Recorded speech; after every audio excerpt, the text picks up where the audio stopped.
Welcome to Behind the Scenes. I'm your host, Hector Montalvo. This show is dedicated to asking tough questions for you, the viewers. We bring you their responses, and we let you decide. Joining us here today on our MCTV studio is attorney David Timmons. Alongside of him, we have candidate for state representative, Mr. DiNuccio. And alongside of him, we have attorney Anthony DiFruscia. DiFrusia, did I say that right? You're pretty close. How is it? Close enough. DiFrusia. DiFrusia. Can I call you Anthony? Call me Tony. That's Tony, easy. there we go. Thank you, Tony. Welcome to the show, gentlemen. Attorney Timmons, thank you for coming to the show today. Thanks for having me. I wanted to ask you, real quickly, we have restraining order laws, we have harassment order laws that protect people. Do we really need a bully law? Well, I think the intent behind the legislation, specifically regarding the bullying law, is that it focuses on students and their educational pursuits. So I think that possibly the legislature didn't feel that the restraining order laws or the harassment laws didn't go quite far enough to protect students. Unfortunately, there have been some recent episodes of students bullying or cyberbullying other students that have led, in one particular case, to one student's suicide. So I think that outcry has led to this legislation. And that's why they brought the bully law forward and they passed it. Yes. When does that go into effect? I think the governor signed it into law, so I think that there's a... So it's already in effect. Well, there's a mandatory waiting period. I'm not sure exactly how long it takes effect, but... And Mr. DiNuccio, you've brought up in the past in some of your interviews that you've had that the system is working towards making children's criminal, something along those lines, not your direct quote, but some. Can you elaborate a little bit in regards to that, and maybe you can address how you actually stated it? Sure. I believe I said the vilification of our children. We're turning them into criminals, not purposely. I just see a lot of loose ends in these types of laws where we can create situations where in the past it was handled inside of a school atmosphere by teachers and educators. Once a police officer gets involved in some sort of situation in a school atmosphere, they have orders. They must and shall. Those are the key words, must and shall, arrest.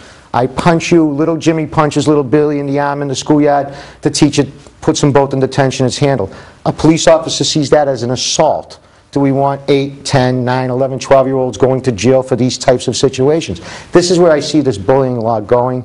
I hope it doesn't go there, but I see the potential for this to happen.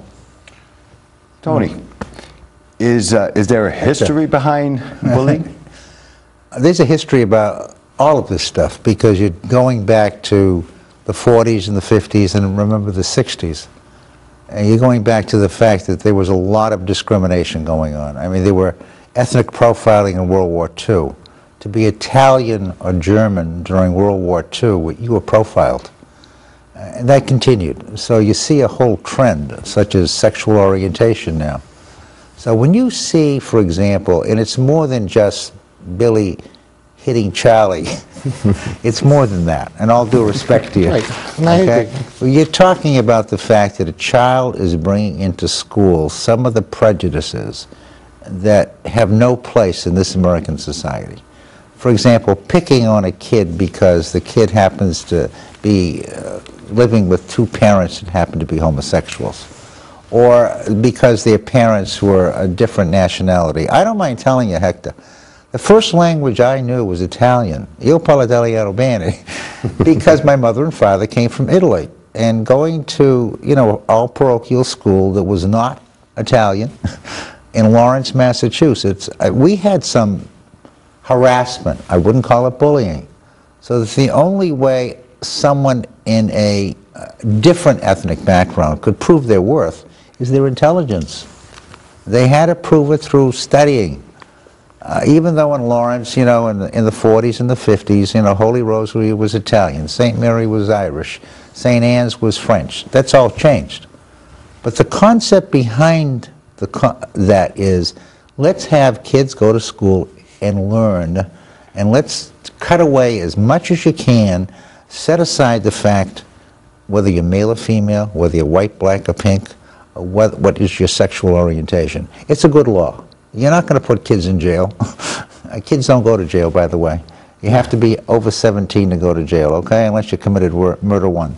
So let's get that straight. Very good. You're right. You're right. So you're not going in that direction. I think that what we're trying to do is at least catching up from a civility point of view. Let's get civilized. You know, let's treat everybody alike. That's what this law is about. So you say that, what is your opinion in regards to harassment, restraining orders, and the bullying? Is this going to be an effect where a child's name would be in a registry database? I don't know, but you know as well as I do, if you're under 17 and you're a juvenile, your name is not publicized. So let's start there. Okay. I don't know about whether or not there's a database. I don't believe there is. There is for the restraining orders and harassment orders, I believe. That's different now. We're talking about two different kinds of restraining orders. Let's get that straight. You have domestic abuse, which is Chapter 209A. Correct. You have a similar thing in New Hampshire. Excuse me if I bring in New Hampshire, since I live in New Hampshire, and I happen to be a state rep in New Hampshire. Okay? So but the bottom line is that that's one category. Then you have, that's recently passed, just happened, just signed into law in Massachusetts, by the way, where it doesn't have to be a relationship. You don't have to be a relative or a family member. Now you can get a restraining order in Massachusetts in the district court. In the past, you can only get it into the Superior Court. This new change takes place. So I don't see them to be analogous. They're not the same. They're different, okay? And I don't think you're going to find a lot of confusion there. I mean, it's pretty clear. Mr. Timmons, what's considered bullying? How would you describe bullying? Well, the legislature has defined bullying in this particular case, and they define bullying as the repeated use by one or more students of a written, verbal, or electronic expression, or a physical act or gesture, or any combination thereof, directed at a particular victim. And it can be direct or indirect. It can be within a school setting. It can be outside of a school setting that has a direct effect upon a student's performance and participation in a school setting, or even their educational pursuits. So it's specifically and finitely defined. It cannot be overly broad, and they cannot try to expand it because of the definitions that have been enacted under the statute. So who determines who is being bullied? Who makes that determination? Does it go into like a criminal system and a jury and all that is determined, or the school itself takes that? My understanding of the law is it depends, and that's the stereotypical lawyer's response. But in this, the way the statute is written, teachers are, or any school personnel are become mandated reporters in this particular circumstance. If they suspect that there's a situation of bullying going on, they must report it. They report it to school personnel. School personnel then make the decision if it should be reported to law enforcement officials or not. If it's reported to law enforcement officials, then they'll decide if there are going to be complaints brought. Obviously, we talked a little earlier about ages of children. If the child is under the age of 17, they're considered a child, and they're charged as a delinquent in juvenile court. If they're over the age of 17, then they're charged as a criminal in adult court. But it doesn't necessarily have to be referred out as a criminal charge. It could be handled in-house. The interesting thing about the statute is, with mandated reporting, the question becomes, what happens if a school official does not make a report? Right. As a mandated reporter. Now, obviously, in the educational field, there's an awful lot of liability. Parents are out there, they want their children protected. What happens if the phys ed teacher knows what's going on, sees some towel snapping going on in the locker room, and decides not to report it? What happens to that particular teacher? So I think there's some open-ended questions on that respect, and obviously whether it becomes criminal or not, it's open-ended. But I think the legislature knew that. I think they didn't want to necessarily make this criminal per se. This is where I was going with this. This is where I see a lot of potential. The teachers will kick it up. They're afraid of lawsuits from parents and other things. This is already happening right now. A lot of the school districts, the way this is happening is the school departments every district, every school is different. They're all allowed to make their own bullying plan. They all have to submit it to the Department of Education for approval. Every school district, every school is different. A K through 8 is different from a high school. They're going to have a different bullying plan and a bullying law. They have until December of 2010, I believe, to submit their plans to the Department of Education. At that point they're going to start practicing this. A lot of the schools are practicing it already, especially in Lawrence right here. They do this already. To a certain extent, the hazing law, which is very similar to this, went into effect because of some high-profile cases. We ended up with a hazing law. It's very similar to this bullying law. This is a little broader, where the teachers will be afraid of lawsuits. They will kick it up to the principal. Principal will kick it up to the police. That's where I see the potential happening. You're correct, Mr. DiFruscia, they won't be going to jail, but they will be going to court. Well, and that's just as bad in some cases. I'd like to just pick up where you were coming from, because being a mandated reporter, okay, let's see what that means. You have that when you have an allegation of sexual abuse on a child. Yes. For example, the psychologist has to report it, the doctor has to report it, etc. It doesn't mean you're becoming a criminal. It means that now they're going to look at it. Now they're going to make a decision. So if you have a sexual abuse case with a minor, now you're getting involved with a whole team of people who are going to look at it. So you have physical evidence to look at. You also can look at the psychological. So it's not as complex as you think it is. And if you see a potential danger, then that person within the school system has to do something. Will it bring lawsuits? Sure it will. Because if you have a teacher that's going to sit on their duff and say, I don't want anything going to happen in my classroom, yeah, it'll bring lawsuits, and rightly so, and rightly so. And I have no problem with the fact that, you know, it's about time that we now are saying you can't call Johnny Jones a big fat pig all the time. You can't call him these ethnic names. It's got to stop. It's got to stop someplace. And if the little kid is getting that stuff at home, and how they're talking about a different nationality, a different race group, etc., well, you know, the kid has to learn that's not the way it is in the United States of America. It's that simple. What about any concerns in regards to maybe false accusations? You know, maybe one person accusing one. Yeah, I've been talking to educators about this, a principal and another local, other teachers and stuff. And what's happened is it's really hard. The initial stage of this is what you were saying. They have to do an investigation. And they bring the students in that are involved. They ask the questions. What they're finding happening is that the student is saying that so-and-so is picking on me. They don't even go to that school. Or so-and-so is picking on me a month ago one time. Once they're clearing this stuff up, what's clouding this even more is the parents. The parents are now calling up saying, hey, my son was in there saying he was harassed. Why didn't you take care of this? They're finding that the parents are not as involved, in the initial investigation processes, which they should be, in my opinion.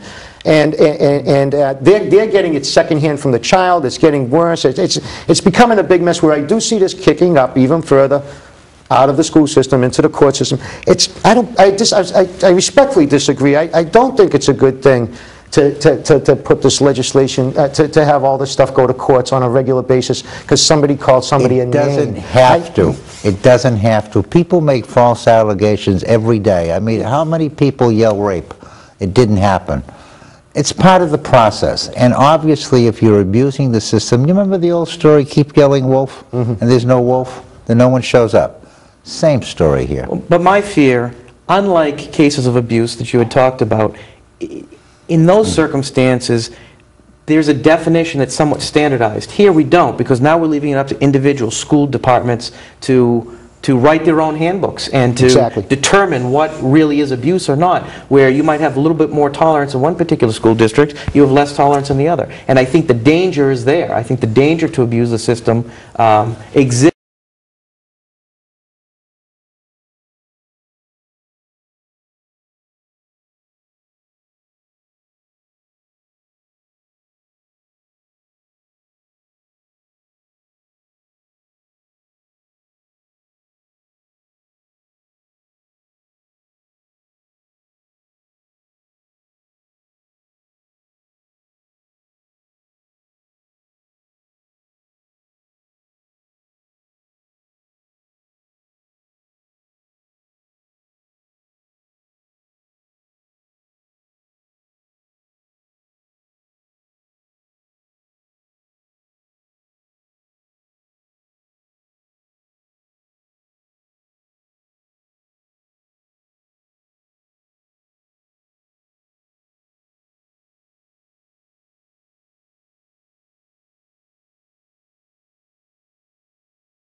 in certain realms if you don't have a standardized definition. Well, I got to respectfully disagree, because law, as you know as well as I do, okay, we're both lawyers.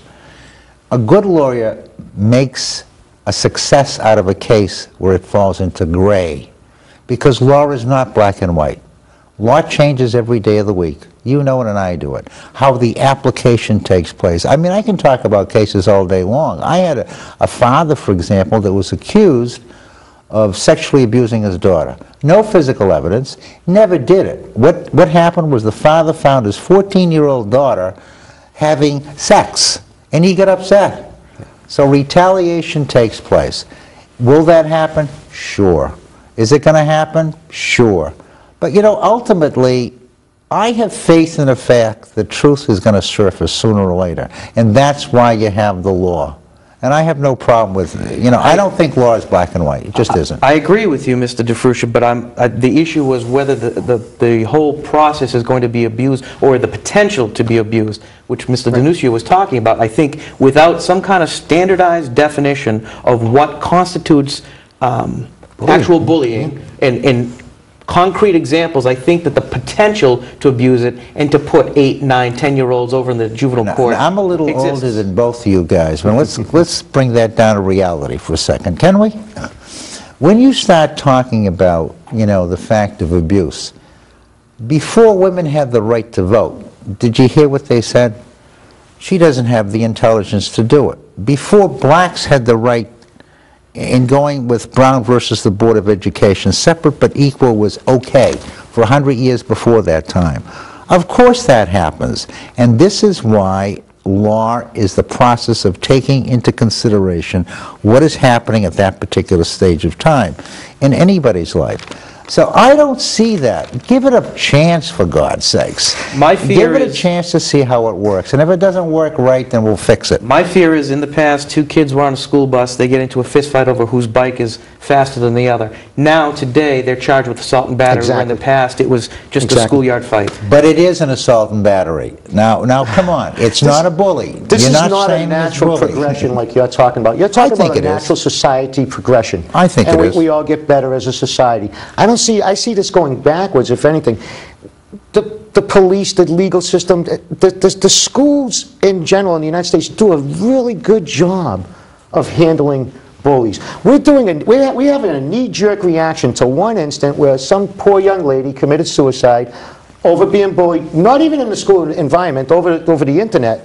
And we don't even know if that's really why she committed the suicide. I don't want to second guess. I feel bad for their parents. It's a horrible situation. But what statistics are we using saying that bullying is causing death in our schools? I think Bill Gates, excuse me one second. Bill Gates attributes, and he said this in an interview, attributes his success to being bullied.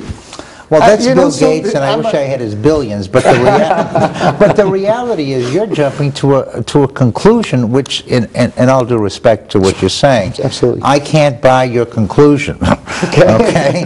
And the reason I can't is simply put, if there wasn't a need, now when you look at legislation, and I don't mind telling you, both in Mass and New Hampshire, because having served in both, you look at legislation in 3 ways. You say, 1, is there a need? Do we need to make a change? 2, how are we going to get there? 3, what's it going to cost? So the first criteria is, do you have a need? Obviously, and you know as well as I do, in any legislative process, you have committee hearings, you have witnesses that show up, there's testimony that's taken, and the committee makes a decision. Then it goes up, if it's a House bill, before the full House. Then the House has another hearing. Then it's debated again. Then it goes through the Senate. Then it's debated again. Then it goes to the governor. Then it's debated again. And then you have the veto. So I don't think it's a rush to judgment. I mean, the whole process says that. There's a lot of politics involved here. For lack of a better term, I mean, we're legislating common sense is what it looks like. There's a lot of good teachers out there. There's a lot of good educators with common sense. They deal with these situations every single day. Because we have a few bad teachers or educators in the system, we need to, instead of firing these people, we need to legislate common sense is what's happening. It's very difficult to fire a teacher or a principal. The one that was involved in that child's suicide, they proved that she did go to the educator several times for help.